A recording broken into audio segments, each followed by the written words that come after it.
I've been listening in on old Charlie, and he isn't such a bad fellow. He's more of a kinder, gentler redneck. And as luck would have it, his wife is expecting. Man in that situation usually doesn't care who he works for, as long as he's still above ground. Poor Sap starts blubbering when the two of them talk about names. Right now, it's between Bocephus and Thomas Lee. Anyway, his guys have the church locked down, and all of them are more of the shoot first, let God sort them out variety of redneck. You get your hands on Charlie, though. He'll do what he's told without putting up much of a fuss. All your intel's been updated. You going back to the motel? After I get something to eat. I'll see you when you're done dealing with these inbred assholes.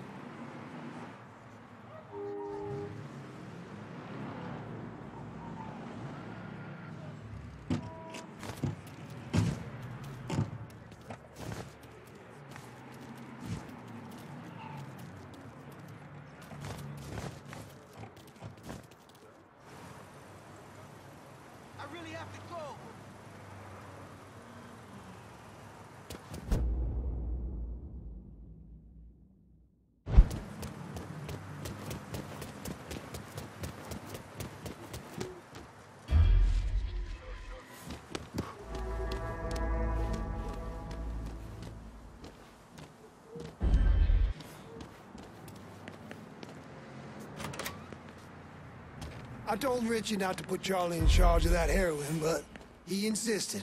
Said he was Charlie's old man or some shit. Charlie ain't half the man his pop was. Shit. When that nigger shows his face round here, we'll deal with him. And then deal with Charlie.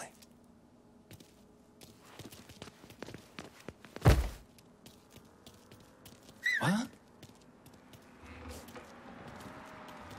Huh?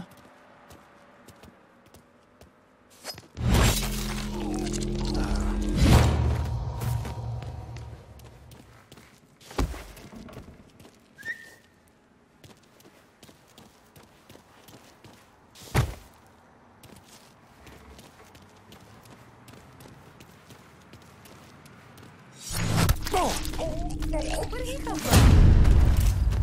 I got cops down here.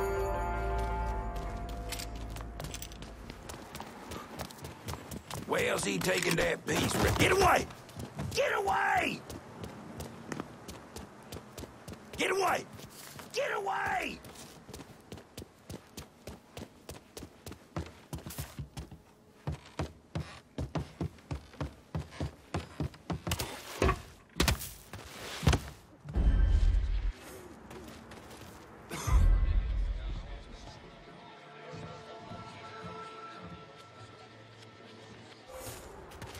Hey, buddy.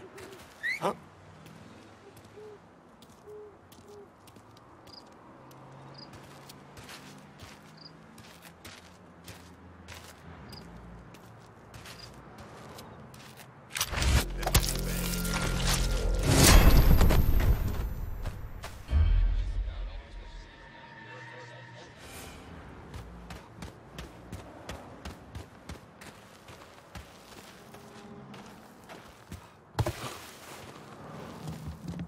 They're breathing.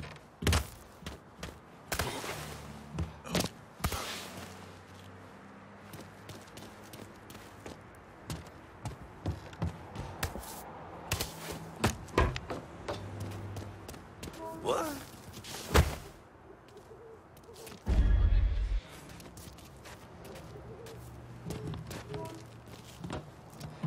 Ain't heard nothing, fellas.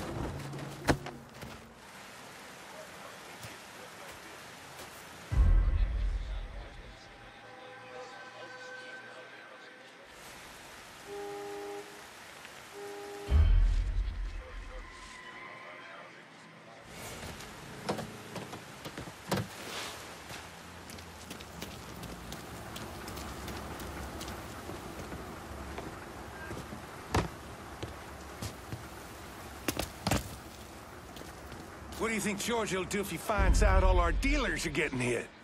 He'll kill Richie for sure. Probably Charlie and Merle, too. Fuck. Comes to that, my ass is vanishing. George will never find me out there in that swamp. Charlie called in all the boys. We're good. Just need to hunker down and wait for that nigger to come to us. Y'all settled on a name yet? Was thinking about Thomas Lee after my old man. That's got a nice ring to it. This shit with us getting hit doesn't get settled. My boy might wind up being named something else. No, it won't come to that. The boys will take care of it. You'll see.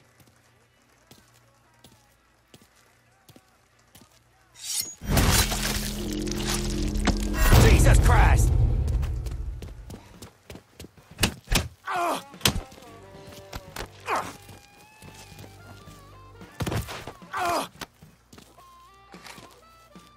Work for me, and you might live long enough to raise your family.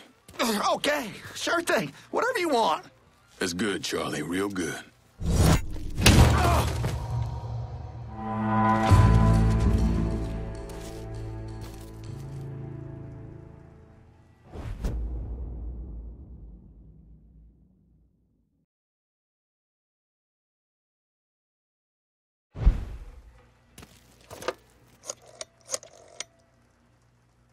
Send your men to the First Baptist Church. Those Dixie heathens have been handled. I'll have some of my men come right over. And thanks.